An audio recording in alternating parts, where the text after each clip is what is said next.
Bienvenue sur Ici et Maintenant 95.2 FM. Également pour les internautes, ici et maintenant.com, nous allons parler des enfants indigos.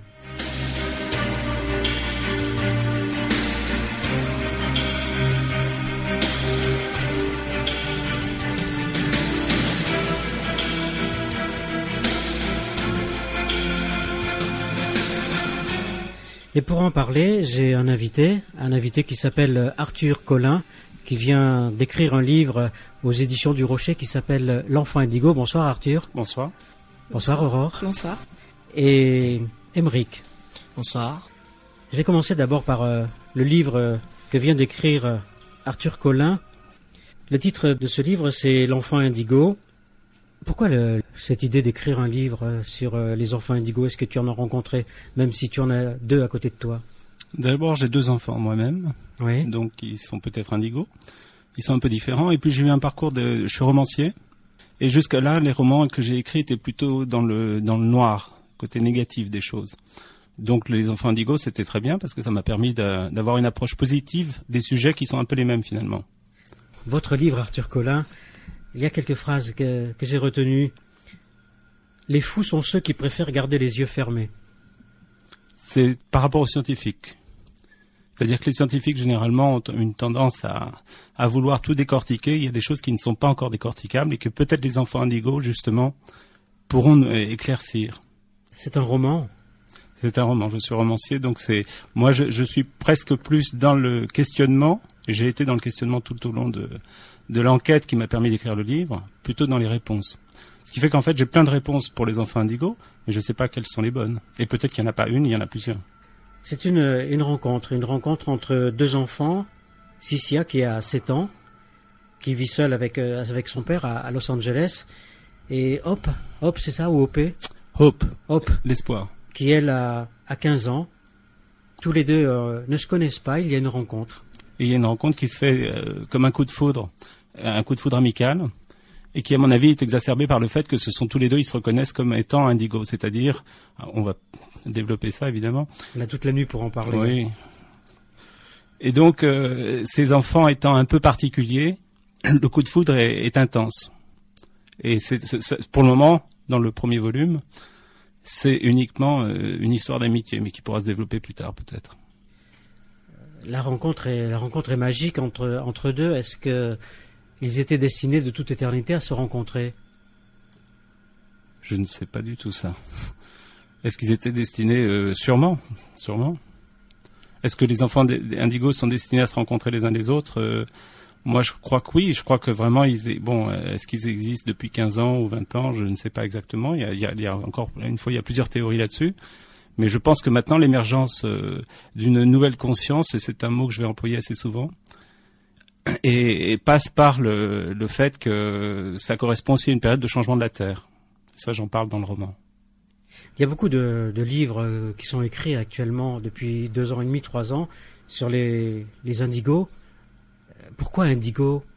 On sait que c'est une couleur, mais pourquoi plus précisément indigo? Indigo, c'est l'aura. C'est comme, il y a encore une fois, il y a plusieurs réponses à ça, mais je pense que c'est par rapport à l'aura, des gens qui sont capables de percevoir l'aura et qui donc la voient comme étant indigo. Maintenant, les livres qui ont été écrits sur les enfants indigos sont généralement très précis, c'est-à-dire qu'ils ne parlent que des enfants indigos.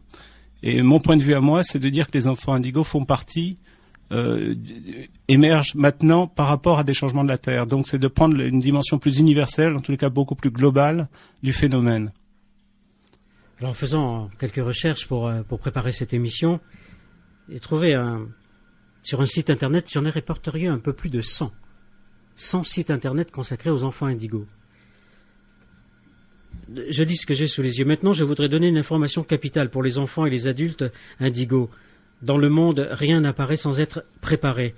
La venue des enfants indigos, dans les années 60, provient du travail colossal d'un spiritualiste bulgare, Peter Denov. 1864-1944. Cet homme simple a consacré toute sa vie à rayonner l'esprit de fraternité et à ressusciter le véritable christianisme tel qu'il était pratiqué chez les Esséniens. Est-ce que vous étiez au courant de l'existence de Peter Denov? Désolé, non. Et ce qui m'ennuie, c'est le côté christianisme. Parce que je crois que le côté indigo est totalement dans la spiritualité, c'est évident, et la spiritualité, à mes yeux en tous les cas, s'oppose à la religion telle qu'elle a été démontrée jusque-là. Alors, en continuant le texte, il fut considéré par les plus hautes autorités religieuses et philosophiques du monde comme un grand mystique, un prophète et un philosophe. Albert Einstein a dit de lui « Le monde entier s'incline devant moi, mais moi je m'incline devant le maître Peter Denov de Bulgarie. » Einstein a toujours ouvert toutes les portes possibles à ce qu'on pourrait qualifier de paranormal. Il a toujours dit il préférait ne pas savoir ce qui se situait au-delà de ses propres connaissances ou compétences. Ce livre qui est récent. Il vient de sortir, oui, il y a un mois. Qui vient à la suite d'autres innombrables livres qui ont été écrits. Il va y en avoir sûrement d'autres. La rencontre entre ces deux enfants, il y a des passages que j'ai relevés, je suis en train de les chercher, à propos des anges. Quand Sissia rencontre Hope, l'espoir, pour la première fois, est-ce que vous vous souvenez de ce que vous avez écrit ? À peu près, oui. Oui, non, mais moi, je me souviens pas avoir parlé tellement des anges, mais c'est vrai que Sissia, effectivement, va en parler. Moi, je pense plus à des doubles. Alors ça, c'est une théorie il y a plusieurs, il y a deux choses. Il y a une théorie qui s'appelle la théorie des portes, les portes du temps, les portes du futur. Et il y aurait une théorie du dédoublement, c'est-à-dire qu'on aurait nous-mêmes, chacun aurait un double. Moi, je parle sous l'étiquette du romancier.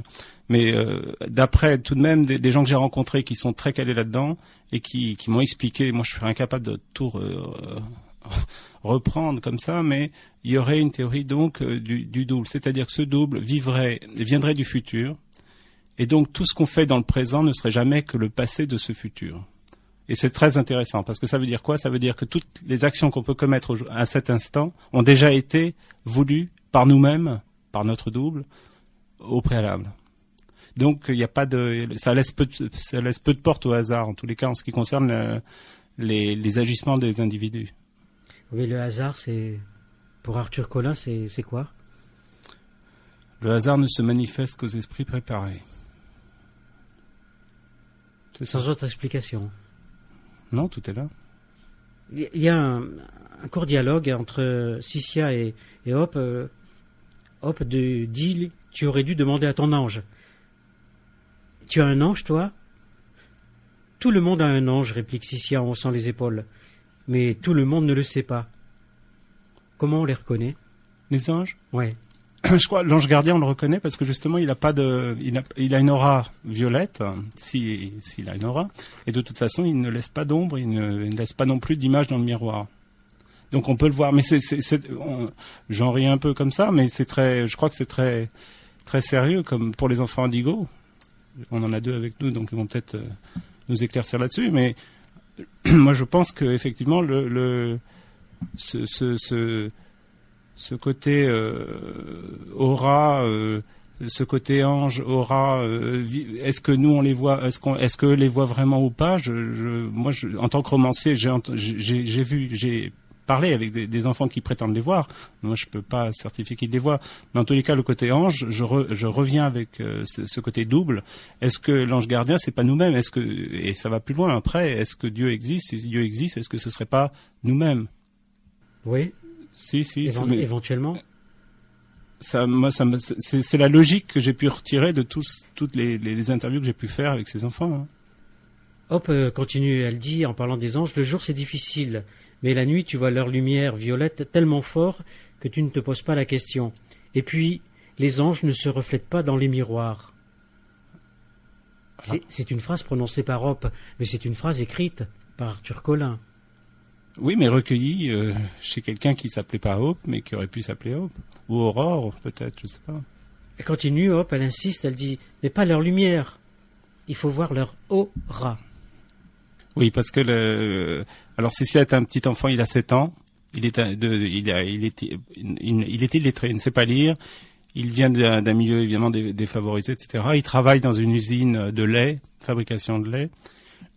Et d'abord il est indien, ça je sais pas si on l'a dit, Il est d'origine d'Inde et il est arrivé aux États-Unis très jeune, mais il parle indien avec son père.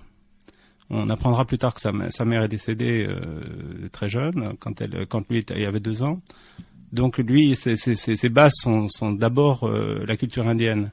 Et évidemment, l'anglais qu'il parle n'est pas parfait. Et lui, il parle de lumière de toute façon, non seulement pour cette question de langage, mais aussi parce que l'aura, c'est quoi? C'est une lumière.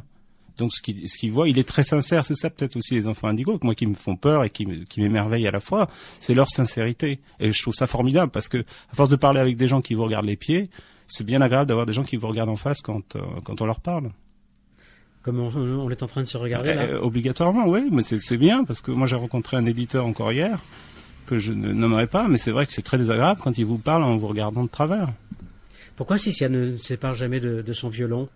Il a appris à jouer tout seul. Parce que c'est un cadeau de son oncle et donc c'est un lien avec la famille et en plus il y a beaucoup d'enfants. Moi j'en connais un donc qui a 5 ans et qui tient c'est comme ça que l'idée m'est venue, qui tient son violon comme un violoncelle. Évidemment c'est très difficile d'en jouer. Je ne sais pas en jouer, mais j'ai essayé de poser l'instrument comme ça entre mes jambes. C'est très dur. Mais lui, il avait réellement appris comme ça, ce qui m'a donné envie, moi, de reprendre ce trait. Et la musique, pour moi, c'est une chose merveilleuse. J'écoute tout le temps la musique quand j'écris. Et tout le temps, de toute façon. Et donc, j'avais envie de mettre ce côté musical c'est profond, la musique aussi. On arrive à des états de cerveau où les ondes qui passent sont les ondes alpha et theta, et ces ondes-là permettent, avec une certaine musique évidemment, assez douce et tout ça, d'avoir accès à des choses qui peuvent être par la suite qualifiées de paranormales ou autres, comme la télépathie, tout ça. Parce qu'on se met dans un état, avec la musique, qui ouvre des portes auxquelles on n'a pas accès en temps normal. Nous parlions du hasard tous les deux tout à l'heure, mais le hasard n'existant pas, vous choisissez le violon, or tous les violons ont une âme. Merci, oui. Oui, non, mais d'accord, oui. Une pièce. Oui, non, mais merci. Oui, non, mais bon, peut-être que les auditeurs ne savent pas forcément comment est fabriqué un violon. Ils ont une âme, d'accord.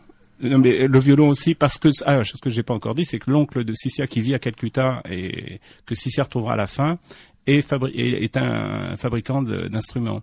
Et donc, évidemment, c'est pas tellement des violons qu'il fabrique, mais parce que c'est un instrument qu'on peut porter sur soi facilement, qui n'est pas trop grand, etc., qu'un enfant très jeune peut avoir. Cynthia a joué du violon, mais il aurait pu jouer du piano s'il était dans une autre famille un peu plus fortunée, etc. Hop, elle est babysitter, mais c'est pas son rêve. Son rêve, c'est de devenir actrice, c'est l'opposé. Donc, de Cynthia, lui, n'a pas de rêve, il subit les événements, alors que Hope a la chance de pouvoir les provoquer. Elle vient d'une famille de Los Angeles, Pasadena, beaucoup plus fortunée, elle habite dans une villa avec une piscine, tout ça, c'est un enfant unique, très chouchouté, et qui a des parents qui veulent faire d'elle plutôt une avocate qu'une actrice d'ailleurs. Mais elle, étant pas du tout résignée, étant indigo justement, fera ce qu'elle a envie de faire. Et ce qu'elle aura envie de faire, ce sera plutôt de suivre son destin auprès de Cynthia que de rester auprès de ses parents qui ne la comprennent pas. Donc là, ça peut amener le débat sur les rapports entre les parents des enfants et les enfants indigos. Quoi. Justement, est-ce que les enfants comprennent bien les parents, ou est-ce que inversement, les parents ne comprennent pas que leurs enfants ne sont pas, on va pas dire anormaux, mais pas tout à fait comme les autres? Qu'est-ce qui fait qu'on va dire d'un enfant qu'il est indigo? Et puis après, on posera la question à Aurore et à Émeric.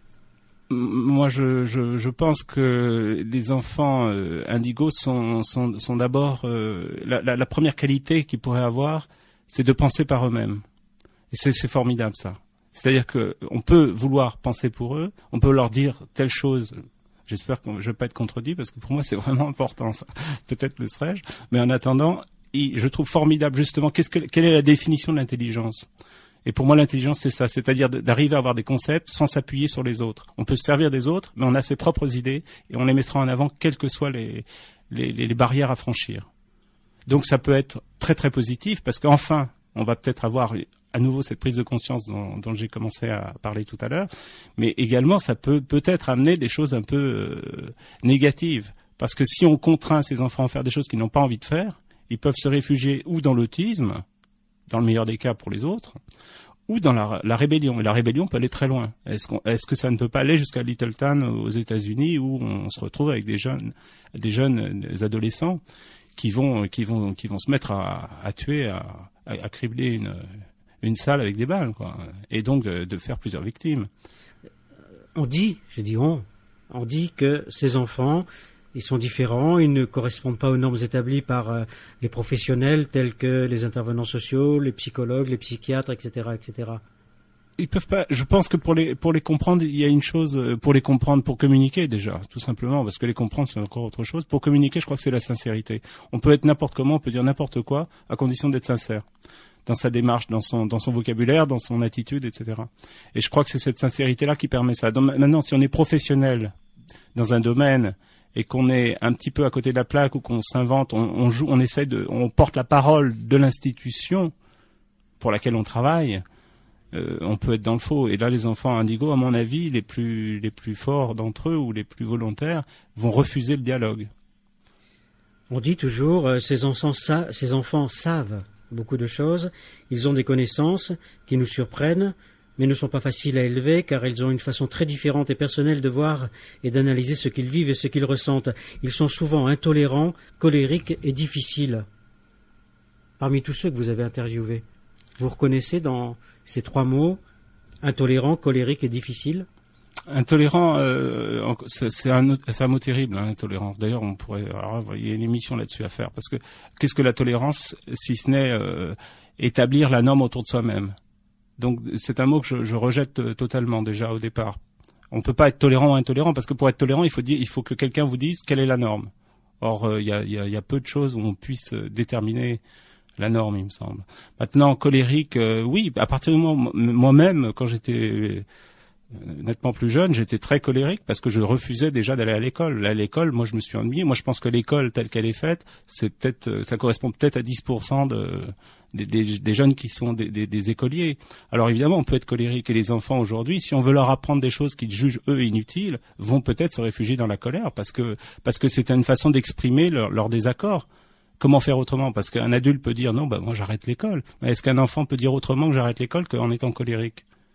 Et je parle pas forcément de l'école en général, mais c'est une institution obligatoire pour les jeunes. Et peut-être que ces jeunes-là vont être colériques parce qu'on va leur enseigner des choses qui sont complètement aberrantes ou qui les intéressent pas, tout simplement, qui ne sont pas aberrantes, mais qui ne les intéressent pas. Voilà, donc il faut vraiment nouer pour nouer le dialogue, il faut qu'ils soient intéressés. Et ça, c'est, on va voir dans très peu de temps, mais je pense que c'est la clé pour les enfants indigos. Et en fait, moi j'élargirais même le débat bien au-delà. C'est la clé pour tout le monde. Est-ce qu'on fait une chose bien si on n'est pas intéressé par la chose en question? Je crois pas. On dit également d'eux, et puis on va leur laisser la parole à Aymeric et à Aurore, et on va continuer tous les trois à parler de ce livre. Aurore l'a lu en partie. Ils sont difficiles à élever, et en même temps, leur colère ne dure jamais trop longtemps. Et, pour terminer, on dit d'eux que quand quelque chose ne les intéresse plus, ils passent très vite à autre chose. C'est ce que je viens de dire à peu près, oui, c'est ça. Si ça les intéresse pas, où il y a la colère, où il y a le rejet, où il y a une façon détournée d'amener le dialogue sur autre chose, ils sont généralement assez intelligents. Et en plus, on dit enfants indigo, on dit aussi enfants super psychiques, c'est-à-dire qu'ils sont capables non seulement d'avoir des dons de télépathie, mais surtout des dons d'empathie. Et c'est peut-être encore une fois une chose fondamentale, l'empathie. Et surtout, moi, en tant que romancier, sans empathie, il n'y a pas de possibilité de décrire des personnages, parce qu'il faut se mettre dans la peau de l'autre pour arriver à décrire l'autre. C'est un minimum. Et ces enfants-là, eux, ont ça assez spontanément, assez naturellement, l'empathie.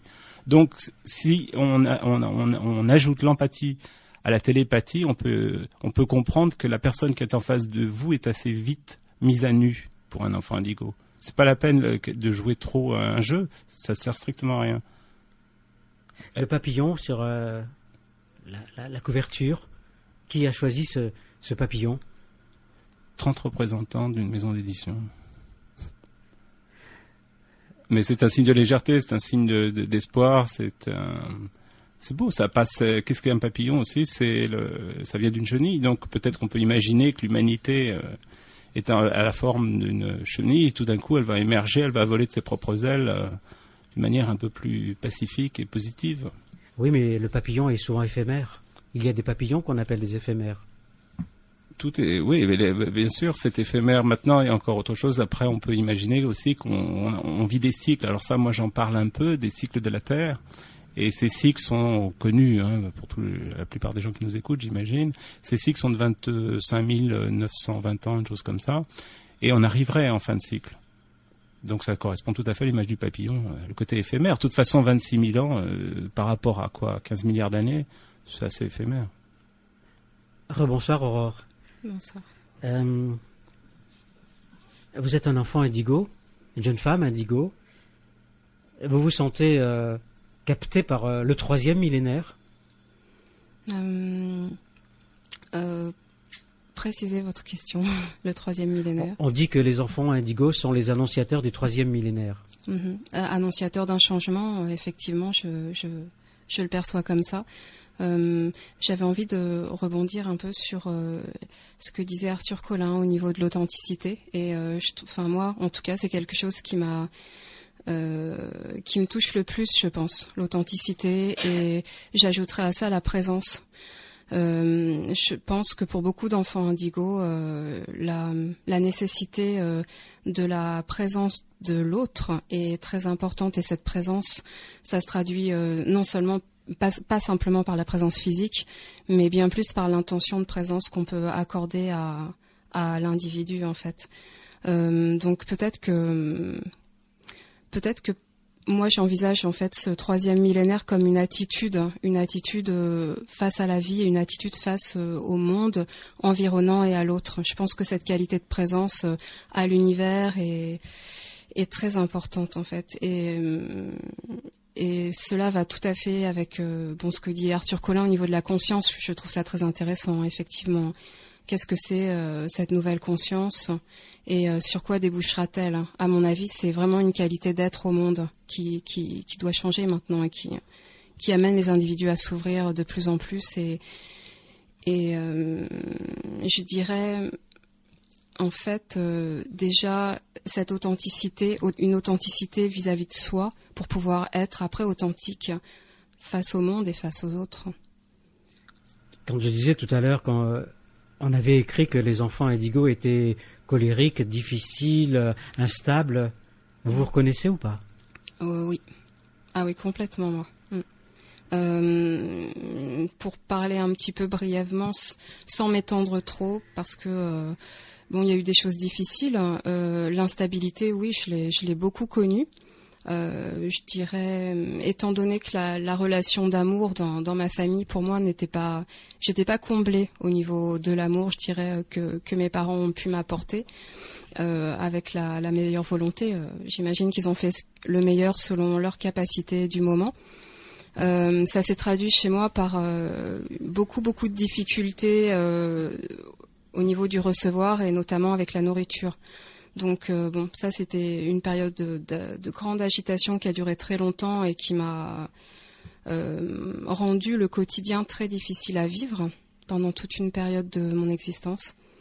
Ensuite, oui, la colère c'est quelque chose à laquelle je suis confrontée fréquemment. Surtout dans la relation, je dirais quand les enjeux sont affectifs. Et là, je ressens vraiment profondément l'autre et la sincérité de l'autre comme son insincérité. Et ça peut déboucher sur de la colère, effectivement, lorsqu'en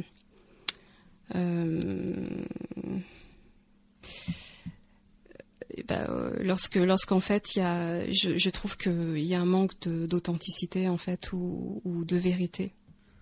Autrement dit, quand l'autre trompe. Je parle pas de physique ou de quoi que ce soit. Mais l'autre souvent se trompe lui-même et donc trompe aussi par là même.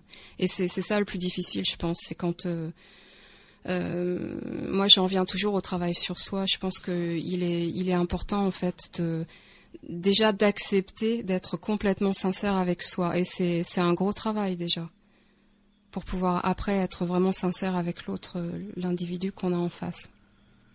Émeric, rebonsoir Émeric. Bonsoir. Émeric, ta maman est là, tu as 15 ans. Qu'est-ce que tu penses de ce que viennent de dire Arthur et Aurore? Est-ce que ta vision est différente ou est-ce que tu les rejoins? Ça dépend des points de vue. Au point de vue de la colère et de la tolérance, etc.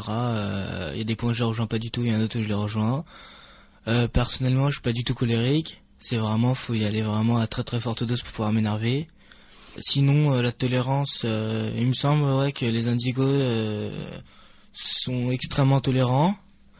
Personnellement, il me semble l'être. Et sinon, au niveau de la colère, non, pas du tout. Personnellement, je pense pas être coléreux. Je suis encore moins bagarreur et je suis tout à fait contre tout ce qui est bagarre, violence et compagnie. Donc non, je me reconnais pas du tout en tant que quelqu'un qui fait la violence et la bagarre, la colère, etc. Tu m'as confié juste avant que on se retrouve à l'antenne en direct que tu faisais du rugby. Est-ce que le rugby est un exutoire? Non, le rugby c'est autre chose, c'est plus un sport, une passion, c'est comment dirais-je, c'est le plaisir de se défouler, mais c'est pas par rapport à la violence, parce que c'est un sport, donc dans le sport il y a l'esprit d'équipe, donc il y a autre chose, il y a un autre esprit que la violence.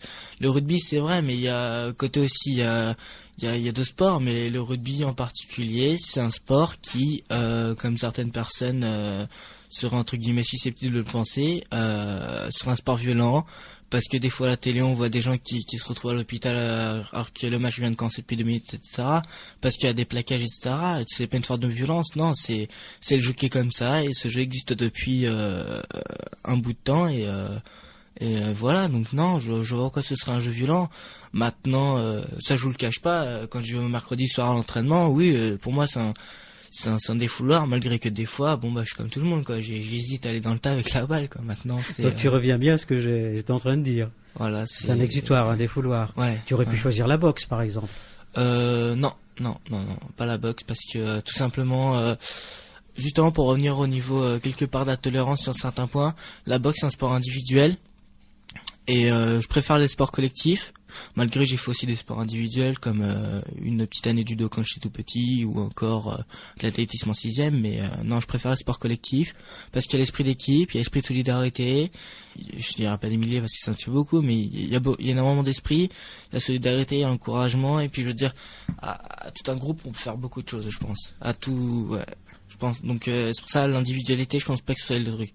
À moins d'être soi-même très très fort, mais ça dépend des gens. Mais moi personnellement, c'est pas mon truc. Comment tous les deux, à toi Aurore, on va se tutoyer maintenant. Comment tous les deux vous avez découvert que vous n'étiez pas dans la norme, si tant est que il y ait une norme? Personnellement, comme j'ai pu le dire avant. C'est même pas que je suis pas dans la norme quoi que ce soit, parce que je veux dire on n'est pas non plus des êtres inférieurs ou supérieurs à qui que ce soit ni quoi que ce soit, mais je veux dire moi personnellement, je sais pas si c'est le cas pour Aurore, mais moi personnellement c'était je dirais que pour quoi que ce soit, c'est-à-dire que ce soit au niveau des enfants indigos ou que ce soit dans notre domaine, la majorité de ce que je fais, de ce que je pratique et de ce que je suis, on l'a su avant moi. C'est-à-dire que par exemple être enfant indigo, on a su avant moi que je serais enfant indigo. C'est-à-dire que même moi je le savais pas alors que d'autres le savaient. Donc c'est vraiment Mais qui est on? Ma famille, des amis, des gens que j'ai rencontrés, etc. Mais des gens qui me connaissaient bien. C'est pas un inconnu dans la rue comme ça qui est venu me dire toi t'es indigo. C'était de la famille, des tantes, des grands-mères, etc., etc. Et ça se manifeste comment? Bonne question. Je pense pas que ça se manifeste, c'est plus quelque chose qu'on a en soi. C'est aussi la manifestation, mais c'est aussi je pense que c'est surtout quelque chose qu'on a en soi. C'est-à-dire, je pense que c'est pas quelque chose d'enfant qui se manifeste, c'est plus quelque chose qu'on a en soi. Je veux dire, on va pas dire on va pas changer du jour au lendemain en disant qu'on est indigo. C'est naturel, c'est dans sa nature quoi. Être indigo, c'est comme ça et pas autrement. De toute façon, voilà quoi. Jamais tu t'es senti exclu des autres enfants ou des autres adolescents? Tu es un adolescent maintenant, tu as 15 ans. Tu te sens différent d'eux ou? Oui, ouais. En quoi? Tout d'abord, je suis différent d'eux. Enfin, différent. Comme je vous le dis tout le temps, je suis ni supérieur ni inférieur de quoi que ce soit. Je suis différent d'eux parce que tout d'abord, d'une part par le style, puisque sur les jeunes d'aujourd'hui, ils ont tous la casquette, les machins, tatouages, piercing, habits très larges et tout ça. Moi, personnellement, je suis plus ce style habits de ville et compagnie. Les goûts musicaux, c'est la même chose. Les autres, c'est plus rap et compagnie. Bon, moi aussi, j'aime bien ça, mais je veux dire, j'aime bien aussi des choses anciennes comme d'autres aussi aiment. Je veux dire, je préfère le rugby. Dans ma classe, ils sont tous sur le foot. Bon, bah, chacun ses goûts et ses couleurs. Chacun voit midi à sa porte. Maintenant, je me différencie d'une part par ça et puis par plein d'autres choses. Par exemple, tes goûts musicaux, tu te sens décalé par rapport à des ados de ton âge? Décalé, non, mais on a des goûts assez différents quand même. C'est-à-dire que, comment dirais-je, bon, du rap, du hip-hop, de l'R&B, de techno, bon, il y en a en boîte comme je suis déjà. J'aime bien ça, je dirais pas non écouter un petit morceau, mais je veux dire, j'aime bien aussi certains tubes des années 80 à l'ancienne et tout ça, que beaucoup de gens aiment et que vous sortez ça à des jeunes de 15 ans de mon âge, tout ça, et vous dites c'est complètement ringard, quoi, c'est ça aussi. Et toi, Aurore, comment ça s'est manifesté pour toi? Est-ce que c'est toi qui l'as découvert seul ou ce sont de la famille? Non, pas la famille. Disons, moi j'ai toujours ressenti une aspiration qui me semblait pas forcément identifiable chez les personnes de mon âge, une aspiration au niveau de la foi, plus précisément, où je me suis toujours... étant petite, je me posais pas la question de savoir si Dieu existait ou pas. Ça me semblait une évidence. Oui, bien sûr, j'ai été éduquée dans la religion catholique, mais très vite, j'ai entendu parler de la réincarnation et ça me semblait tout à fait logique de l'adopter et d'ajouter ça à ce qu'on m'enseignait par ailleurs dans ma famille. Bon, quelque part, j'avais cette foi qui fructifiait en moi en dehors de tout enseignement ou tout dogme. Et c'est quelque chose qui m'est resté et qui est un jalon en fait dans mon existence. Au niveau des perceptions, j'ai des souvenirs en fait étant très jeune de perceptions très très subtiles finalement je me souviens d'une période où j'arrivais plus réellement à distinguer rêve et réalité. Et, je m'étais vraiment fait rabrouer par ma mère. Elle me disait mais alors tu t'es trop rêveuse, il faut pas que tu continues comme ça. Donc ça m'avait vraiment saisi. C'était très difficile à cette époque. Je pensais aussi aux anges gardiens parce qu'on parlait des anges gardiens tout à l'heure. Il en était question. Et moi, j'ai pas de vision d'ange gardien, mais il était question. Bon, à un moment donné, j'avais eu une histoire étrange avec une personne que j'ai rencontrée qui était complètement pas résolue, quelque chose d'irrésolu. Et moi, j'aime bien aller jusqu'au bout des choses et aller jusqu'au bout d'une énergie qui a été entamée, en fait. Donc, je me disais, c'est pas possible, je peux pas rester sans nouvelles de cette personne sans qu'il y ait eu un éclaircissement. Et à ce moment-là, ça faisait des semaines que ça durait et j'ai vraiment prié mon ange gardien en m'adressant à lui personnellement et en lui disant s'il te plaît, va voir l'ange gardien de cette personne, que l'on puisse trouver un accord parce que là, moi j'en peux plus, il faut trouver une solution. Et je devais me rendre à un cours de danse quelques heures après et en sortant de la bouche de métro, je tombe nez à nez avec la personne. Et ça a été vraiment là fulgurant, très très très très très fort pour moi. Et pour quelle était la question déjà, je vous l'ai mis. Aucune importance. Bon. C'est passé. Mais je voyais Émeric qui acquiesçait. Oui, voilà. En fait, c'était concernant l'appellation Indigo ou cette révélation. Pour moi, c'est tout récent, donc sur le tard là pour moi.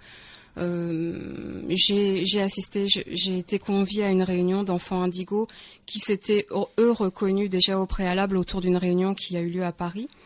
Et moi, je me suis retrouvée, c'était un régal finalement parce que j'ai eu vraiment une très forte vision. Je voyais un cercle de feu et je sentais une très forte union entre toutes les personnes en présence et pas de lutte de pouvoir. C'est-à-dire que l'énergie entre les participants, elle se dirigeait d'elle-même d'une personne à une autre et c'est très très fort en fait. J'ai peine à rendre en fait ce qui s'est passé ce soir-là. Et en rentrant le soir, je me suis dit, oh là là, mais ça m'a bouleversée, mais moi je me reconnais pas du tout comme une enfant indigo. Est-ce que j'ai quelque chose à faire avec ces personnes? Est-ce que je vais les revoir Et le lendemain, ça s'est orchestré comme ça, j'avais pris rendez-vous avec une personne qui fait du channeling et donc qui canalise les maîtres ascensionnés. Et les premiers mots qui m'ont été dits, sans que moi j'ai rien annoncé du tout, c'est bonjour, comme tu le sais, tu es une enfant indigo. Donc là, ça a été pour moi la confirmation qui est venue en fait en pleine synchronicité pour confirmer tout ça, et voilà. Aymeric, tu as acquiescé tout à l'heure à ce que disait tout bas, j'avais baissé ton micro. Qu'est-ce que tu peux rajouter ou commenter ce que vient de dire Aurore? Non, il y a un truc que je tenais à dire. C'est au moment où elle a parlé du fait que dans sa jeunesse, il y a un moment où elle était rêveuse. Je sais pas si c'était sur le même thème que ce soit. Je me souviens, moi, c'est surtout les autres qui se souviennent parce que c'est les autres qui en ont bavé plus que moi. Quand j'étais en classe, les petites classes d'école primaire, CE1 et compagnie, je me souviens que souvent les professeurs et même les élèves parfois me rattrapaient en me disant Aymeric, arrête de rêver, Aymeric, t'es avec nous. Certains profs se fichaient un petit peu, me disaient allô la lune, si la terre, etc., etc. Donc c'était assez agaçant pour eux surtout. Moi j'en fichais parce que je rêvais, je m'endormais, j'étais un petit peu la tête dans la lune, quoi, c'est le cas de le dire. Et c'est pour ça donc que j'étais tout à fait d'accord avec elle. Maintenant si c'est sur le même temps, j'en sais rien, mais moi je sais que quand j'étais petit, c'est surtout les autres que ça agaçait, parce que j'ai appelé 3 fois la même personne parce que elle dort même pas, elle est en train de rêver, c'est assez agaçant je pense. Mais maintenant je me suis arrêté. Arthur Collin, vous ne saviez pas que je les avais invités tous les deux. Qu'est-ce que vous avez à dire comme ça après les avoir écoutés? D'abord que les enfants indigos s'expriment généralement très bien aussi. C'est prouvé là. Moi je trouve que ce que disait Aurore tout à l'heure sur le fait d'être dans la nécessité de sincérité, d'être soi-même est fondamental à beaucoup de choses. En tous les cas, sur le thème des enfants indigos, c'est la clé peut-être. Comment définir un enfant indigo, c'est peut-être ça la clé. Maintenant, indigo, c'est vrai que c'est un terme qui est dangereux parce qu'il est récupéré très facilement par les anti-sectes, etc. Et donc on pourrait enfermer ces enfants là-dedans. Donc il faudrait presque parler uniquement des enfants super psychiques, si ça avait un sens. Mais est-ce que tout n'est pas super psychique? Tout est super psychique. Je pense que même moi, je vais avoir 50 ans bientôt. J'ai l'impression aussi d'avoir accès à des choses comme ça. Et l'expérience d'Aurore, moi j'ai un peu vécu la même chose une fois ou deux. D'ailleurs, je l'ai retranscrit à ma façon dans le roman. Bon, c'est une anecdote toute bête, mais j'ai failli me faire écraser à un moment par un taxi. Et donc c'était rue de Rivoli, une chose comme ça. Donc je traverse et je me dis, quand je vais passer sous un lampadaire, il va s'éteindre. Mais il s'est éteint exactement au moment où j'ai posé le pied dessous. Et à ce moment-là, toute la haine que j'avais contre le taxi qui avait vraiment failli m'écraser s'est évaporée. Bon, est-ce qu'on parle de synchroniciser? Est-ce qu'on parle de quoi on parle? C'est du superstition? C'est pas ça pour moi. C'est simplement que la pensée a une influence sur la matière. Et ça, c'est beaucoup repris dans mon livre, dans mon roman. Oui, la pensée est fondamentale, quoi. Et quand on s'adresse, alors par rapport à Aurore, je ne sais pas si je suis tout à fait d'accord par rapport à l'ange gardien. Encore une fois, est-ce qu'on doit lui demander des choses ou est-ce qu'on doit lui dire je veux ça, je suis ça. Même pas je veux, je suis. Puisque pour moi, l'ange gardien, c'est jamais que le double de soi-même. Tu peux entamer le débat avec elle est à côté de toi, tu peux lui poser toutes les questions. Hein. Vous êtes aussi les animateurs de cette soirée. Ben voilà, une question. Est-ce qu'on peut finalement, est-ce que l'ange gardien, est-ce qu'on le ressent comme quelqu'un, comme une entité différente de soi-même, ou est-ce que l'ange gardien n'est jamais que son propre double, et auquel cas ça devient tout à fait différent dans la demande. Aurore réfléchit. Oui, la demande, la formulation en fait, oui. C'est ça. Oui, mais le résultat est le même. Le résultat est le même, mais le principe est un peu différent. C'est-à-dire si on accepte que soi-même, c'est-à-dire que si on demande quelque chose à quelqu'un, on ne peut pas forcément l'obtenir. On ne sait pas si on va l'obtenir. Si on le demande à soi-même et qu'on sait que la pensée a cette puissance extraordinaire dont on ne fait rien, ou tellement peu de choses, d'où le superpsychisme, etc., on n'a plus à demander. On obtient. on obtient non seulement dans ce domaine-là, parce qu'il y a aussi une chose, après, on a parlé aussi, alors, il y a les enfants indigos, comme appellation contrôlée, il y a les enfants sous psychique, et il y a aussi les enfants du sida, et les enfants du soleil. Alors ça, j'en parle aussi des enfants. Pourquoi les enfants du sida? Parce que il semblerait que ces enfants, indigos donc, soient beaucoup plus résistants que les autres à beaucoup de maladies, et essentiellement au virus. Il y a des études scientifiques ont été menées. Ah oui, ça ce sont des études qui ont été menées sur des cas d'enfants qui ont été contaminés par le sida et qui s'en sont défaits. Alors, en parlant avec des médecins rigoristes dans la lignée de Charpak, je ne sais pas si on peut le nommer, par exemple, ça va être dénié tout ça. Mais Charpak, prix Nobel, d'accord, mais bon, un peu trop rationaliste, non? Mais c'est ce qui me fait peur. Moi, ce que je trouve terrible, c'est que son dernier livre, que j'ai lu, qui est un amalgame d'insanité pour moi, eh bien, il y a quand même 100 000 lecteurs qui l'ont lu. Et ça me fait peur parce que d'un autre côté, nous, et ça, c'est pas classé comme secte. C'est-à-dire qu'on a le droit d'être même pas. C'est de l'anti tout, quoi. C'est la matière, point. Il y a que la matière. Et qu'est-ce que disent les enfants indigos? Finalement, c'est la pensée fait tout. Et si la pensée est positive, le monde autour de soi peut être positif, non seulement soi-même, mais le monde autour de soi. Et moi, j'aspire plutôt à ça qu'un monde purement matériel. Parce que qu'est-ce que donne un monde purement matériel? Ça donne des guerres, ça donne une envie de dominer les autres par la matière, puisqu'il n'y a plus que ça comme communication. Encore une fois, c'est un thème de roman. D'ailleurs, je vais en écrire là-dessus, sur le côté tout dans le matériel. Et ce que disait Émeric tout à l'heure par rapport au fait qu'il était différent, il se sentait différent parce que justement, par sa propre pensée, lui, il se moquait d'avoir des tennis, machin, etc. Et ça, je trouve ça formidable parce qu'effectivement, là, les autres ne sont comme ça que parce que c'est leur façon d'être reconnu, d'exister dans un cercle. C'est très bien, mais ça, c'est matériel. Il y a rien derrière tout ça. Alors que la pensée d'Émeric, il y a tout. C'est-à-dire de dire, moi, je me sens bien de telle manière, donc je suis comme ça. Tout ça pour en revenir à la pensée qui est primordiale chez les enfants indigos et qui peut, pour moi, être matière à sauver la matière. Tu n'es pas d'accord avec Aurore sur l'ange gardien, mais est-ce que tu es là seulement, est-ce que tu as eu seulement l'occasion, au moins une fois, de faire appel à lui? Mais non, je lui demande tout le temps. mais moi je lui demande rien. Non, je lui dis, voilà, je veux 20 000 exemplaires demain matin, et il me dit, oui. J'attends. Mais bien sûr, non, mais on rigole, mais la pensée, oui, moi j'adorerais être beaucoup plus.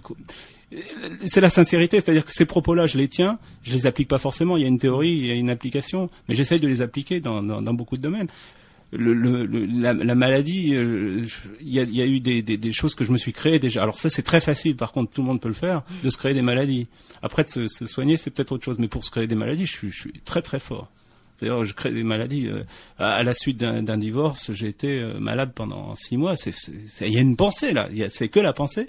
J'ai pu faire toutes les radios. J'avais strictement rien, mais j'avais très très mal. J'avais rien. Donc c'est bien qu'on est capable si on est capable de se rendre malade, on est forcément capable de se guérir, il me semble. Et ça, c'est la pensée. C'est que l'influence de la pensée. Et l'influence. Qu'est-ce qui a éteint mon lampadaire tout à l'heure?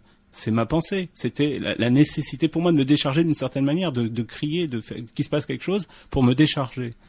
C'est la pensée qui a éteint la lumière, mais ça paraît évident, puisque qu'est-ce que l'électricité? C'est une onde, et qu'est-ce qu'on fait, nous? On se met, en fait, sur un état, dans ce cas-là, parce que je ne suis pas médium, parce que j'ai pas de capacité forcément super psychique. Simplement, là, à ce moment-là, je me suis trouvé dans un état vibratoire qui faisait que j'ai pu avoir accès à ça. Mais si on est un peu plus versé dans ce domaine, on est peut-être capable d'être comme ça en permanence. L'électricité existe, Arthur, mais personne ne la voit. L'ange gardien existe, on n'est pas forcément obligé de le voir non plus. Non, c'est ce que je disais plus ou moins tout à l'heure avant l'émission, mais c'est vrai qu'on est dans un monde féerique. C'est-à-dire qu'un monde où on accepte tout, où on trouve tout à fait normal de parler en ce moment et d'être entendu de l'autre côté, alors qu'il y a que des ondes qui font ça, mais on va pas trouver normal de pouvoir communiquer sans parler, juste par la pensée. C'est absurde. Si on admet la radio, on admet la télépathie. Et si on admet la télépathie, on admet le paranormal. Et si on admet le paranormal, ce qui est évident, c'est obligatoire, on n'admet pas les bouquins de Charpak. Tu as lu le livre de Rémi Chauvin? Oui. Bah oui, mais lui aussi, depuis, il y en a quelques-uns comme ça qui ont toujours été très très versés dans la communication, pas uniquement avec les fourmis ou les animaux, parce que aussi au-delà de ça, au-delà de la communication entre nous, entre êtres humains, il y a une communication à mon avis qui se fait. Moi, j'en parle beaucoup.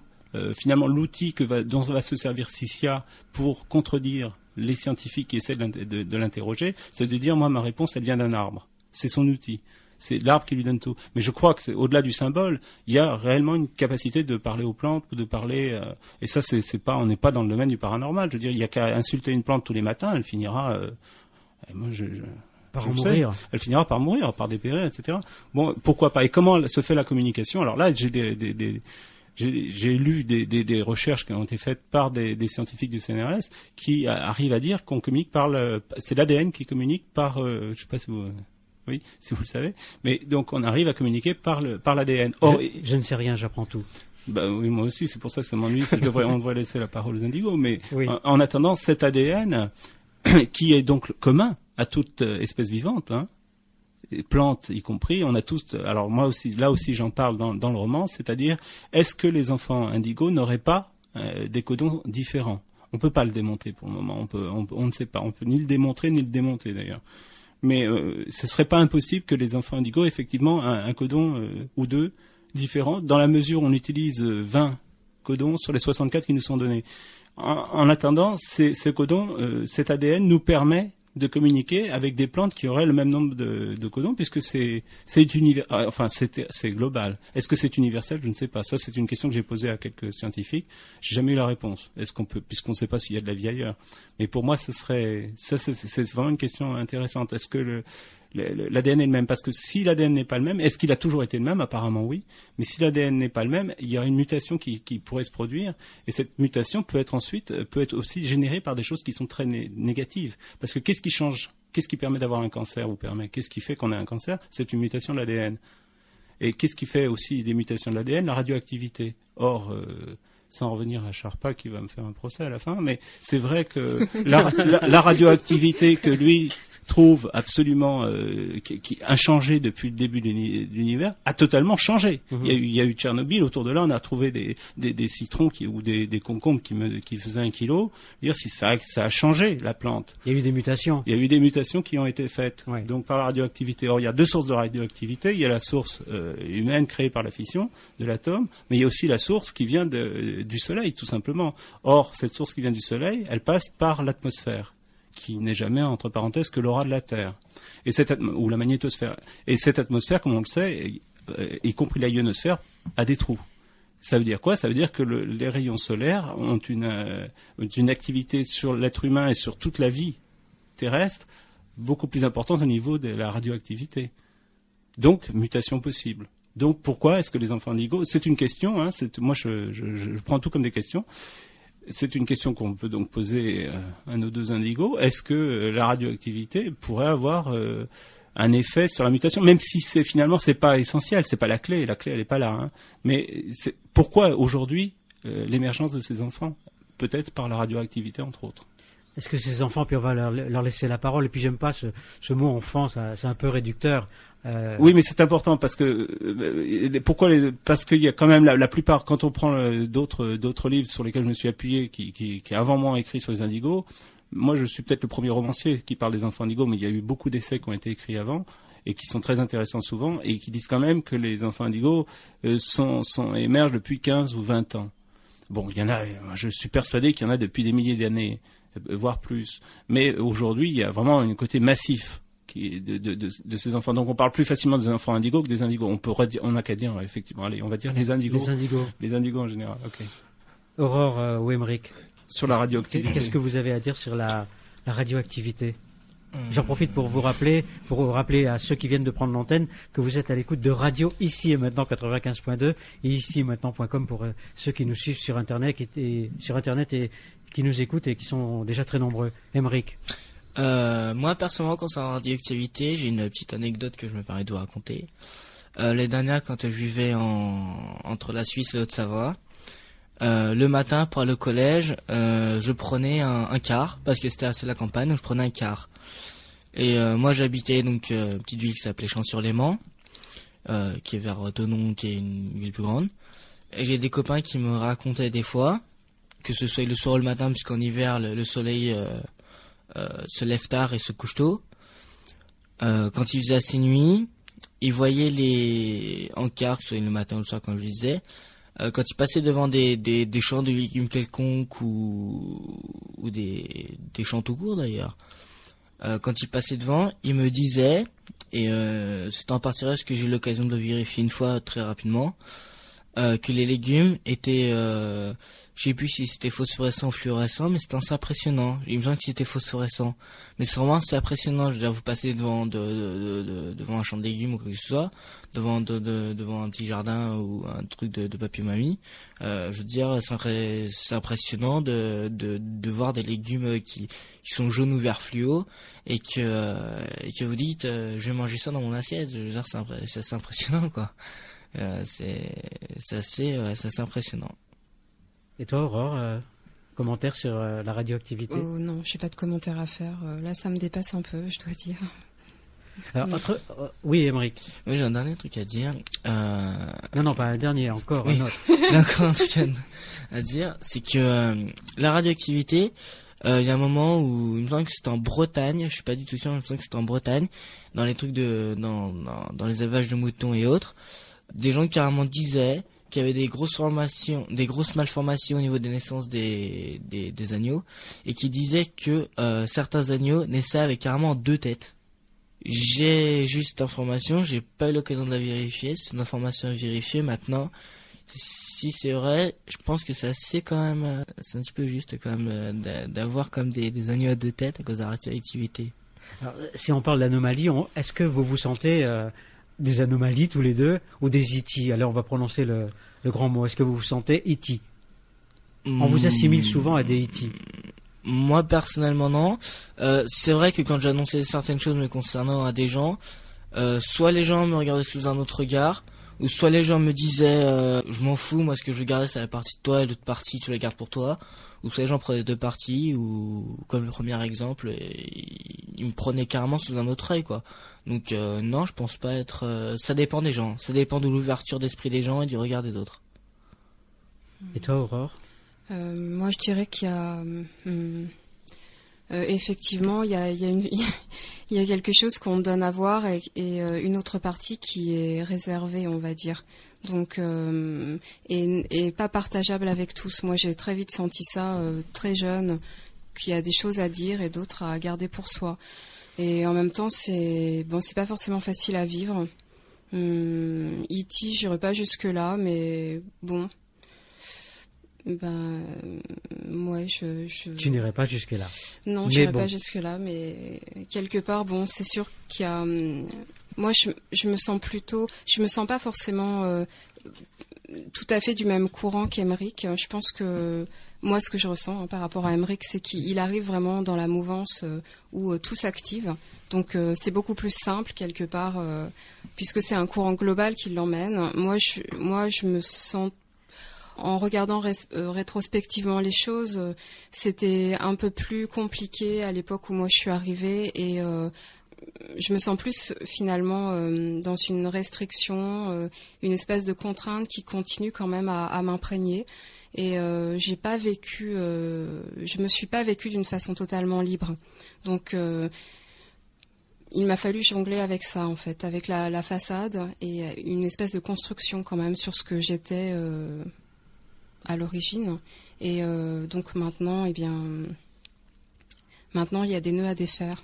On dit de vous que, quand je dis vous, c'est pas vous spécialement, vous deux, on dit des indigos que vous avez des troubles de déficit d'attention, que vous êtes hyperactif, que vous êtes timide, que vous êtes anxieux d'une façon excessive.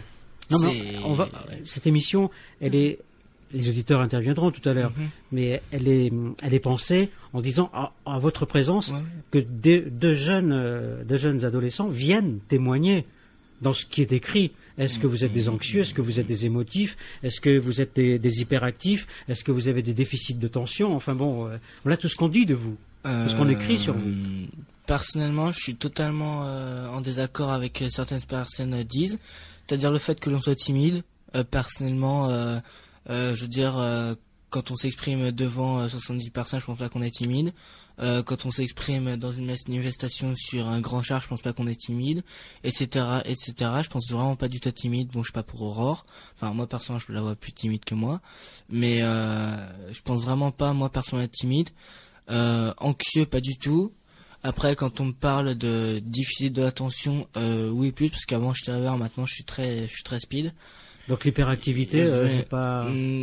Pas jusqu'à l'hyperactivité, mais je pense qu'il y a un moment où j'étais vraiment très accéléré. Oui, Émeric regarde Véronique, sa mère qui est juste à côté. Parce que, quand dirais-je, quand j'étais petit, dans les 11-13 ans, on va dire, voilà, dans les 11-13 ans, j'étais assez petit, et là j'étais vraiment très...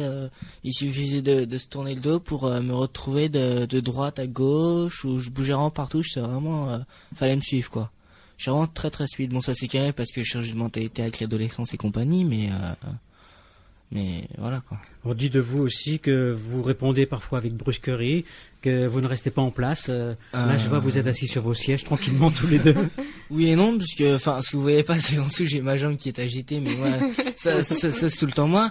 Maintenant, dire que vous disiez quoi déjà, juste avant là? Que vous répondiez avec brusquerie quand vous interrogez, quand on vous pose des questions. Ça c'est faux. Certains oui, c'est la brusquerie. D'autres, je pense plus que c'est de la spontanéité. Je pense beaucoup plus que de la spontanéité, surtout me concernant. Maintenant, chacun pense de ce qu'il veut, mais moi je pense que c'est de la spontanéité. Sur la timidité, je voulais dire quand même une chose, c'est Arthur que Collin. Oui, c'est tellement facile pour des gens qui ne seraient pas indigos de classer les indigos comme timides parce que ça résout tous les problèmes. Alors que évidemment qu'ils sont pas. J'ai jamais vu des gens aussi peu timides, quoi. Face à un micro, c'est pas évident de s'exprimer. Il y a aucune timidité. À partir du moment, à partir du moment où il y a une communication qui s'établit. Elle s'établit là, ouais, entre l'intervieweur et les interviewés. Ça passe ou ça passe pas. Si ça passe, il y a pas de timidité. Mais si en phase 2, je pense, je m'exprime en leur nom là, mais si en phase 2, parce que moi je me sens pareil, si en face de nous ou en phase 2, il y a quelqu'un qui n'écoute pas ou qui n'est pas réceptif, qui ne reçoit pas ce qui essaye d'être dit, il y a un renfermement sur soi-même qui peut être pris comme de la timidité. Voilà. Et je voulais encore ajouter une autre chose, pour revenir en arrière, parce qu'après j'ai l'esprit de l'escalier, puis après j'oublie. Sur les extraterrestres, oui. Il y a une chose qui m'intéresse. Déjà, il y a deux choses. C'est on dit beaucoup que les indigos eux-mêmes disent très souvent qu'ils viennent d'ailleurs. Bon, ça, il y a plusieurs planètes en cours. Moi, je parle de Vénus, etc. Pourquoi pas, puisqu'il y a une notion de temps qui ne concerne que la Terre. Mais je voudrais qu'on pose une question à... Il est pas là, l'autre là, Charpak. Mais je voudrais quand même poser une question. D'où vient la vie? Et Georges, si tu nous entends, n'hésite pas à appeler. D'où vient la vie? D'où vient la vie sur la Terre? Alors, il y a plusieurs théories, comètes et tout ça. Mais si la Terre vient d'où? Elle est bien née du Soleil. La Terre. Nous, c'est ce que dit Sissia, mon personnage. Mais c'est tellement évident pour moi. Si la Terre vient du Soleil, la vie est bien née sur la Terre, n'importe comment, on s'en fout, que ça vienne des comètes ou n'importe. Mais si la Terre est née du Soleil, on est forcément extraterrestre. Donc, est-ce qu'on se sent E.T.? Ben oui, évidemment, puisqu'on n'appartient pas à la Terre, on appartient à un système, au mieux, solaire. D'où vient le Soleil? Mais de toute façon, la notion extraterrestre ou pas, elle est absurde. Elle peut se limiter qu'à Hollywood, quoi. Il faut être dans ce débat-là pour arriver à l'extraterrestre. On est forcément extraterrestre. Et Darwin dans tout ça? Alors j'ai quand même passé 20 ans de ma vie à voyager sur un bateau. Et Darwin, en Terre de Feu, disait, à propos des Indiens de la Terre de Feu, disait, ces abjectes et misérables créatures. Bon, on a peut-être évolué dans les mentalités, mais pour lui, il y avait vraiment des races, des supériorités et tout ça. J'espère qu'on a un tout petit peu dépassé le débat de Darwin, quoi. Darwin, c'est fini, Darwin. On est à une autre époque aujourd'hui. Bon. C'est peut-être ces enfants-là, ces indigos là, qui vont nous en faire prendre conscience, parce que c'est un mot qui est venu à plusieurs reprises dans leur bouche. Oui, alors je suis ravi. Je l'ai pas capté à chaque fois, mais c'est vrai que oui, la conscience.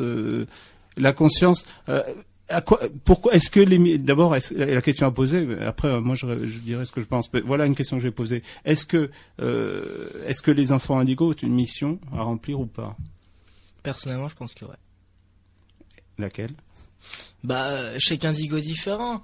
Je veux dire, il y a les indigos qui sont là pour qui sont là pour tout simplement aider les gens, d'autres pour guérir, il y a des messagers, tout ce que vous voulez. Je veux dire, si vous voulez une preuve, à la limite, si je puis m'exprimer ainsi, lisez le livre de Doreen Virtue qui s'intitule Comment aimer et protéger les enfants indigos. Et dedans, c'est la pratique des enfants indigos. Il y a des tests qui démontrent que il y a différents types d'enfants indigos, comme que les enfants indigos ont une mission. Maintenant, certains indigos, ils ont pas de mission, pourquoi pas, mais ça peut être tout à fait aussi une mission de ne pas en avoir. D'accord. Et Aurore, tu penses la même chose? Ouais, moi je le ressens comme ça aussi, oui. Plus personnellement. Et en même temps, je le ressens et je le vois. Je fais très attention en fait entre la résonance qu'il y a à l'intérieur de moi. Je peux dire ça comme ça, intuitivement, et ce qui me vient de l'univers, de l'extérieur. Et au niveau des symboles, c'est pour moi un repère dans l'univers ou dans la vie. Et pour ma propre vie, je me rends compte d'être assez relationnelle. C'est comme si je mets en relation les gens avec eux-mêmes, les gens avec les gens. Il y a quelque chose comme ça qui se fait pour moi. Donc je pense que ça doit avoir la couleur de ma mission. C'est la couleur de ma mission, peut-être. C'est formidable, non? J'ai un deuxième volet, alors je le prendrai, ça, c'est extraordinaire. Moi, j'ajouterais simplement que d'après ce que j'ai compris, et c'est ce que vient de dire Aurore d'une autre façon, mais est-ce que leur mission ne serait pas de relier la pensée consciente de chacun, qui permet de se situer dans son corps, c'est ce que je fais dire à mon personnage, avec la perception inconsciente qui permet de se situer au sein de l'univers. C'est-à-dire que là, on dépasse, encore une fois, le clivage, s'il y a clivage, entre la Terre et l'univers. Et le côté indigo, pour moi, et ce qui m'intéresse énormément, c'est ce que, encore une fois, dit mon personnage, si tu déplaces un objet, et c'est ce qui a été dit il y a très longtemps, si tu déplaces un objet, ça a une influence sur tout, et même une pensée, puisque pour moi la pensée influe sur la matière, n'importe quelle pensée peut avoir une influence sur tout l'univers. Donc le côté indigo qui moi m'intéresse, c'est justement de sortir uniquement de la Terre qui n'en a plus pour très longtemps si on continue comme ça, et de toute façon on n'en a plus pour très longtemps.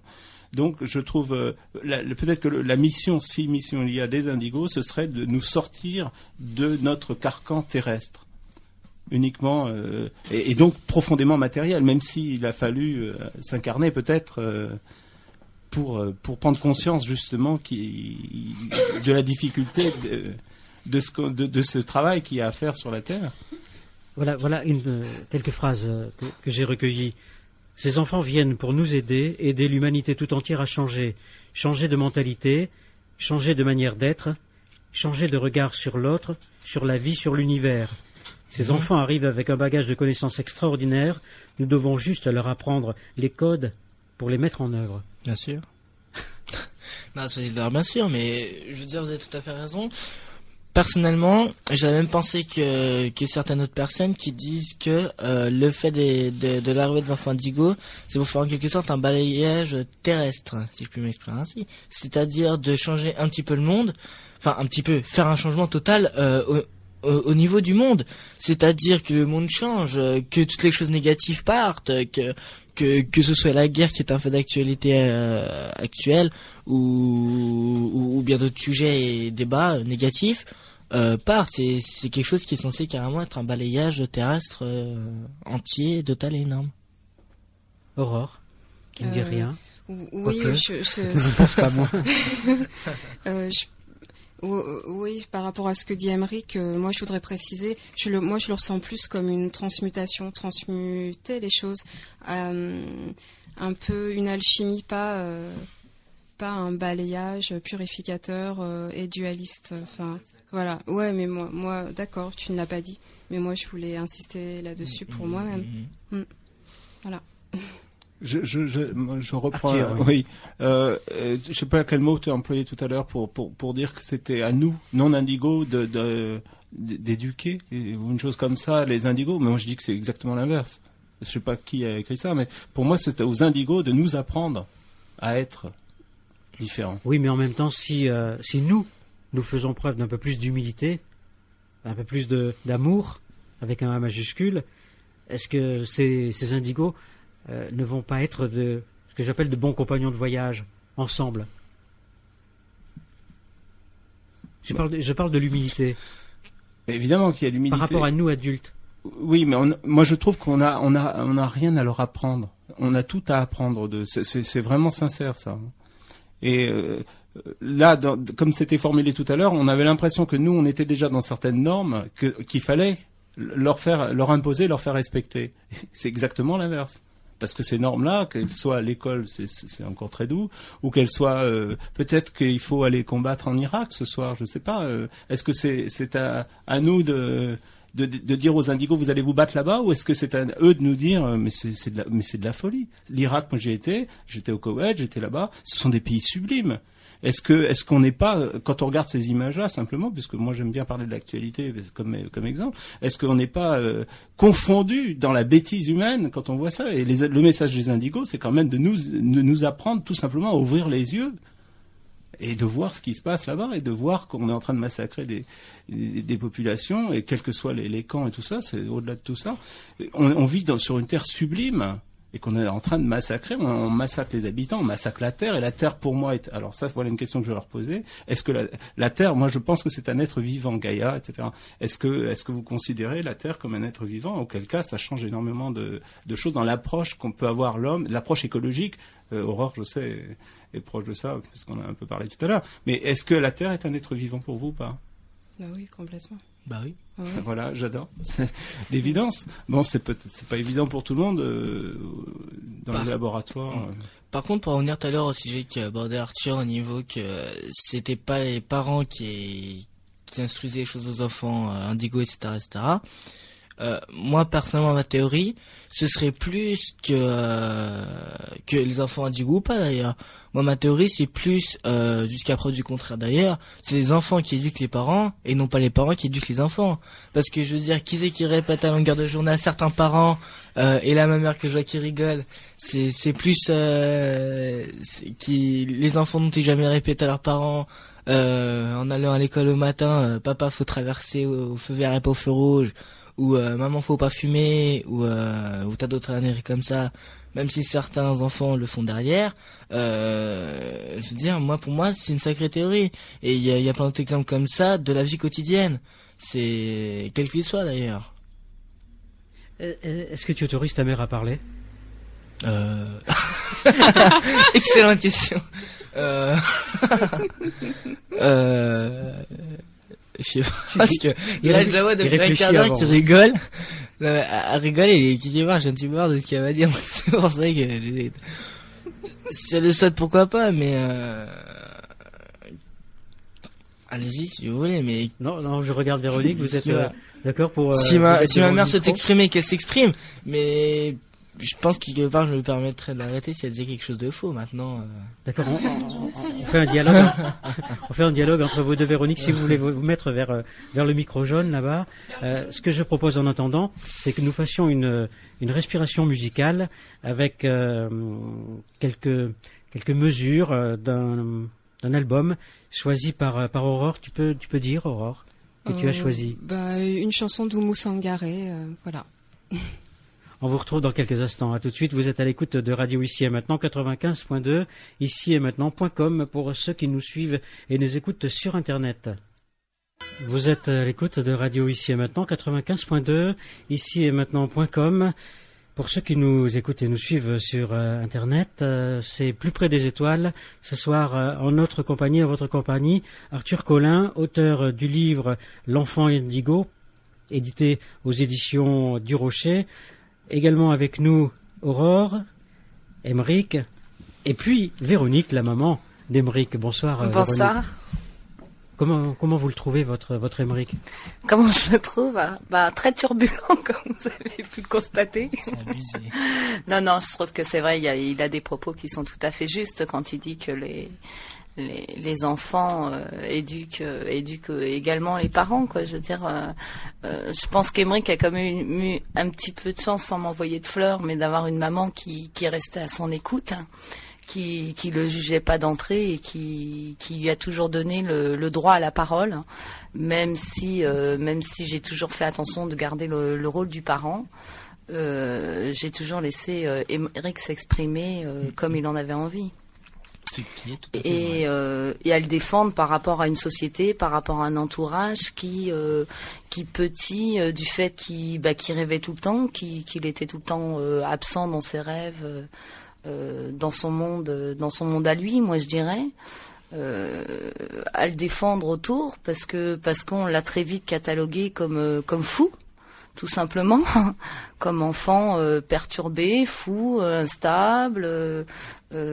Si j'avais dû suivre certains conseils qu'on m'a donnés, j'aurais un enfant aujourd'hui qui serait en hôpital psychiatrique et pas une émission de radio. Justement, quand nous avons commencé l'émission, cette première phrase que vous n'avez, j'espère, pas oubliée, écrite par Arthur Collin, l'enfant indigo, les fous sont ceux qui préfèrent garder les yeux fermés. Oui, mais tout à fait. Mais je veux dire, on vit dans un système où on juge très vite ce qui est différent. En quoi est-il différent ? Il est différent, pour moi il est différent parce que, déjà ça a été un enfant qui a été hyper agité. Bon, ça c'est un trait de caractère qu'il a, mais pour moi il est différent parce que c'est quelqu'un qui est plein de générosité. Emeric est un enfant qui, à l'âge de 10 ans, est rentré un soir en me disant maman, j'ai rencontré une vieille dame, elle vit toute seule, je l'ai rencontrée, j'ai discuté avec elle le contact a été donné par rapport à un chien. Cette dame vit toute seule, elle est impotente, faut que je l'aide. Je me suis dit c'est une crise, ça va lui passer. Un soir, 2 soirs, 3 soirs, et Emeric s'est occupé de cette femme âgée pendant plus d'1 année. Je veux dire, je pense qu'il y a peu d'enfants. Je trouve qu'il est exceptionnel en ça. Je veux dire, il y a peu d'enfants qui voient le besoin chez les autres, qui donnent et qui donnent. Il a préféré s'occuper de cette vieille dame plutôt que d'aller jouer avec d'autres enfants de son âge, qui étaient plus... Tu as trouvé une explication, tu as donné une explication à ta mère, Emeric ? Ou si tu ne lui as pas donné, est-ce que tu peux la lui donner ce soir ? Mais à propos de ça ? Oui. J'ai aucune explication de personne, je veux dire... déjà je pense qu'à cette époque-là j'étais assez entre guillemets endormi. Je veux dire, j'avais aucune conscience que voilà, bon j'étais au collège quand même à cette époque-là, mais j'avais aucune conscience que j'entrais dans une adolescence, etc., que j'entrais dans une collège, notre vie, notre maturité, notre mentalité. Je pense qu'une partie de ma mentalité c'est muté par rapport à ça, puisque je dirais d'une vieille dame à 10 ans, une dame de 93 ans, c'est pas non plus facile, il me semble. C'est vrai que le contact s'est fait par rapport à un caniche, un chien noir qu'un jour j'ai trouvé perdu dans la rue. Cette vieille dame courait après parce que la laisse s'était détachée, donc je l'ai retrouvée, je lui ai rapporté. Suite à ça, on a discuté. Je lui ai proposé de lui acheter une baguette et tout a démarré à partir d'une baguette. Alors, je suis allé chercher tout ça. Ensuite, étant donné que j'étais externe, c'est-à-dire que je rentrais à la maison pour manger le midi. Tous les midis, j'étais en roller, j'ai cherché sa baguette. Des fois, le soir, j'ai fait une petite course au supermarché du coin, etc., etc. Je veux dire, puis il y avait des liens aussi. Puis il y avait d'excellents liens. Genre cette vieille dame qui aujourd'hui est malheureusement décédée. Il y a des liens qui se sont fondés de ça, et je pense que ça a participé une bonne partie de ma maturité, de ma mutation, de ma mentalité, puisque sa fille l'haïssait, ça faut pas se leurrer, sa fille l'haïssait, je le sentais bien à cette époque-là. Ses petits enfants la voyaient que pour lui réclamer de l'argent. Elle était à moitié ruinée, elle était complètement puissante, elle a des problèmes médicaux, etc. aussi, donc c'était assez dur pour elle, donc je l'ai aidée, etc. Des fois elle voulait me donner de l'argent que j'ai toujours refusé, et je faisais ça de bon cœur, ça venait de moi-même, de mon cœur, comme dirait ma mère des fois, de ma générosité, ça venait de moi, quoi. Donc ça me faisait aussi plaisir de l'autre côté de faire, parce que c'était pas que du bénévolat, c'était de la générosité, du don de soi. Et voilà, exactement, du don de soi, parce que ça... Mais à 10 ans, on peut se poser la question, Arthur, tu les écoutes, là tu ne dis rien. Moi je note, parce que je suis là pour travailler. Et alors, ce que j'ai noté aussi d'important chez les enfants, chez les indigos, c'est la spontanéité, je voulais le dire. Voilà, c'est au-delà de la générosité, c'est la spontanéité. Autre chose aussi, c'est qu'il y a on a mis 3 catégories pour les enfants indigos. Scientifiques, altruistes et artistes. Bon, moi, mon enfant, il appartenait au 4e type, c'est-à-dire les 3 à la fois. Mais visiblement, là, dans le cas d'Émeric, l'altruisme fonctionne. Ça pourrait être une des caractéristiques peut-être fondamentales des indigos, je pense, l'altruisme. En tous les cas, j'espère que c'est ça. Et il y a encore une chose que je voulais rajouter sur l'hyperactivité. Aux États-Unis, on soigne plusieurs millions d'enfants dits hyperactifs avec du Ritalin. C'est une catastrophe, c'est les adultes qui les supportent pas, c'est tout. Voilà. Ça, je trouve que c'est terrible parce que justement, là, c'est annihiler toute la chance qui est offerte à l'humanité, je pense. On les drogue, tout simplement. C'est les médecins droguent ces enfants, que ce soit la pilule, la piqûre, pour les calmer, parce que les parents ne supportent plus, ils sont extrêmement agités, et des fois même moi, quand dans mon enfant j'étais agité, on demandait à ma mère si j'étais pas sous l'effet de ces pilules, de ces cachets, etc. Non, on proposait de t'en donner. Voilà, aussi oui, surtout, on proposait de m'en donner, parce qu'on croyait que j'étais victime de la TDAH. Donc c'est pour ça que c'était, je confirme ce que dit monsieur... Arthur Collin. Arthur Collin. Monsieur Arthur Collin. Est-ce que les indigos sont porteurs de lumière? Vous avez parlé de lumière tout à l'heure. On les appelle aussi les enfants des étoiles et on les appelle aussi les enfants de lumière. Est-ce que c'est parce que eux-mêmes ont une certaine lumière qui serait l'aura, ou est-ce que c'est parce qu'ils ont envie de projeter la part de lumière qui manque un petit peu à l'humanité en ce moment? Question. Pourquoi les enfants de lumière, oui? J'ai aucune idée. Moi, tout ce que je sais, c'est qu'on appelait enfant indigo. Maintenant, indigo, je pense que au début, oui, pourquoi pas, je disais, mais à force, au fil du temps, je pense que c'est plus une étiquette qu'autre chose.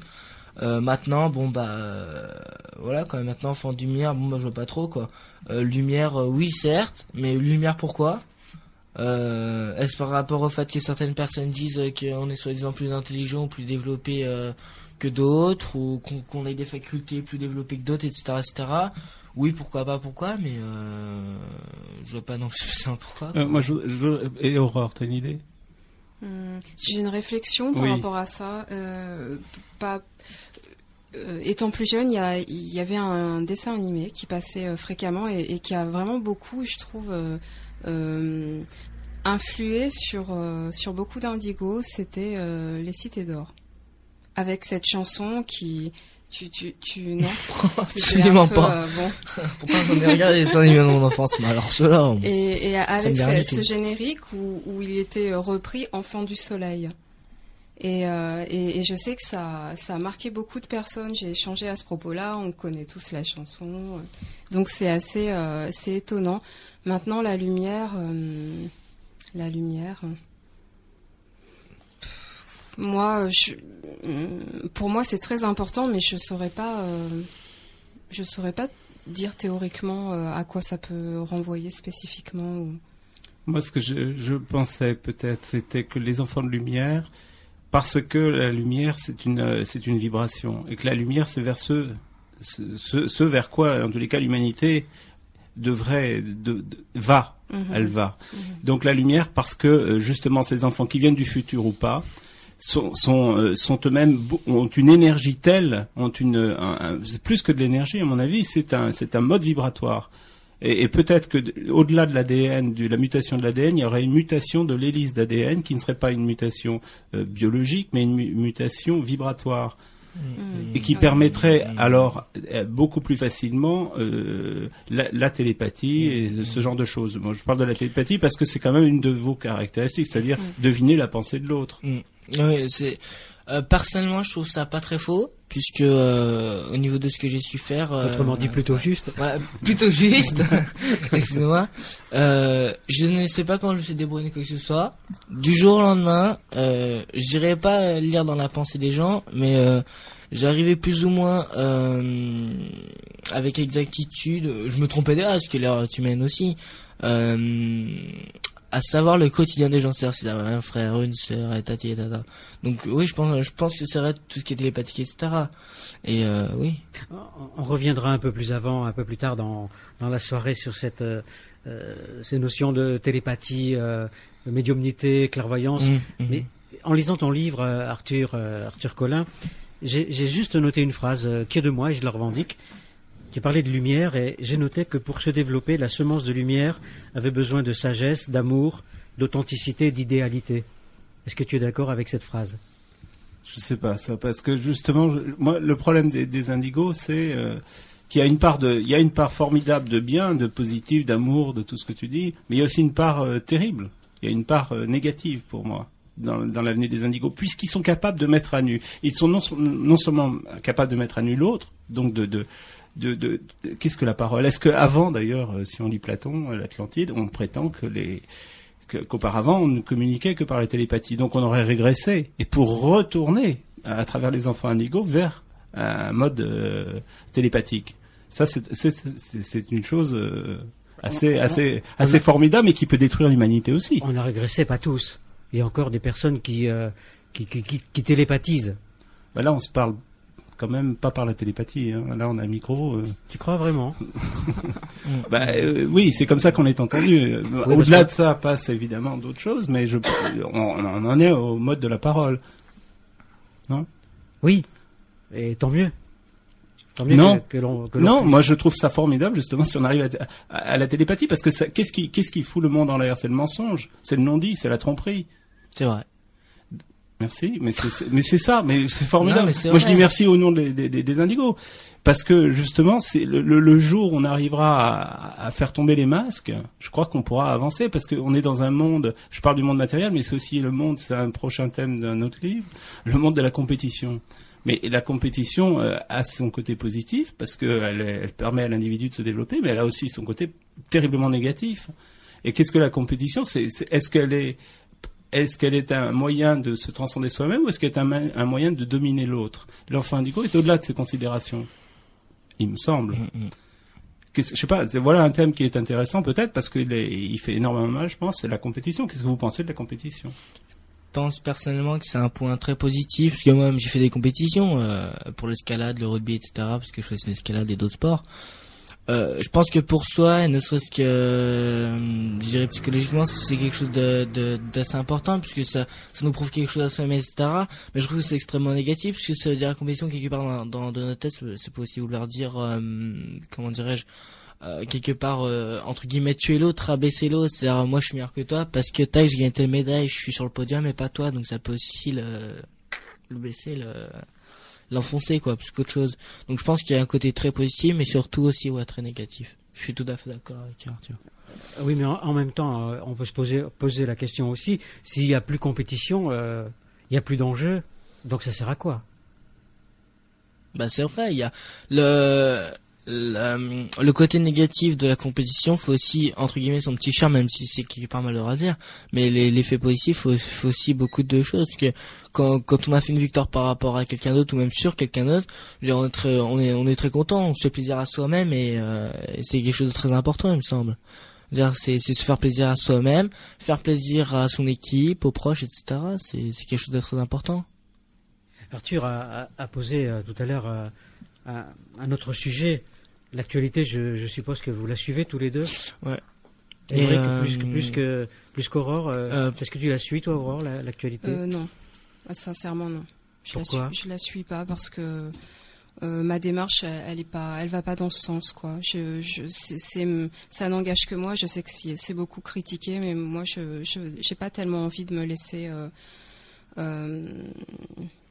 perturbé par ce climat, c'est cette vision en plus orientée et ce climat émotionnel négatif. J'ai pas envie. Voilà, c'est mon choix. Hein. C'est mon choix par rapport à ma vie intérieure. Et puis, je sais pas si je dois tout développer là maintenant. Je voudrais revenir moi sur la compétition parce que. Il me semble qu'en fait, cet enjeu de compétition, c'est placer un référentiel en dehors de soi, auquel on doit répondre, on doit rivaliser à l'extérieur de ce qu'on est. Et moi, c'est pas non plus ma démarche. Je pense qu'il est bien plus important de de clarifier ce qu'on a à l'intérieur de soi, parce que bon, revenir à la télépathie, moi je veux bien, mais est-ce que les gens sont prêts à ça? Je veux dire, même avec une très bonne volonté, l'intention, c'est quelque chose qu'il faut purifier, et c'est pas rien, c'est un gros travail. Il y a beaucoup de choses. Enfin, tout à l'heure, Arthur Collin disait oui, entre la théorie et ce que moi je suis prêt à pratiquer, ou dans ma vie quotidienne, il y a un décalage, mais je pense que justement ce décalage, il doit se trouver complètement annihilé avant qu'on puisse pouvoir prétendre retrouver des capacités télépathiques, parce que c'est ça, c'est cette cohérence en fait. Pour moi, il faut être vraiment cohérent entre ses pensées, ses actes et ses choix, et comme disent les Amérindiens, marcher sa parole, et ça c'est essentiel, je pense. Moi, ce que j'aurais à dire, par exemple, sur l'actualité, que ce soit les chaînes de télévision, quelles qu'elles soient, les chaînes nationales, bien sûr, soit par les chaînes du câble, pour moi, personnellement, quand je vois les infos que ce soit à 8h ou à 13h, pour moi, personnellement, quand je rigole, quand je les vois, j'en rigole assez. Pour moi, c'est ce que j'appellerais un bourrin de public, puisque dans l'information, il y a beaucoup d'informations, ils en prennent la plus petite partie, qui les arrange, et ce qui m'énerve pas mal. Je veux dire, quand on parle de la guerre en Irak, ça fait à peine 2 semaines qu'ils en parlent vraiment aux actualités, alors que ça fait bien 2 ou 3 ans qu'elle existe vraiment entre l'Amérique et l'Irak. Je veux dire, c'est totalement débile. Pour moi, c'est l'actualité, c'est plus dire, entre guillemets, si je peux me permettre l'expression, les ragots de quartier français, c'est-à-dire, même si c'est malheureux, bien sûr, un enfant qui a tué un autre, ou un accident de voiture très grave, ou un incendie dans un immeuble, bien sûr c'est grave, mais pour moi, c'est peut-être pas plus grave que des milliers de gens qui meurent dans une guerre, ou autre. Et je trouve ça vraiment dégueulasse qu'ils disent pas tout. Je trouve ça vraiment nul.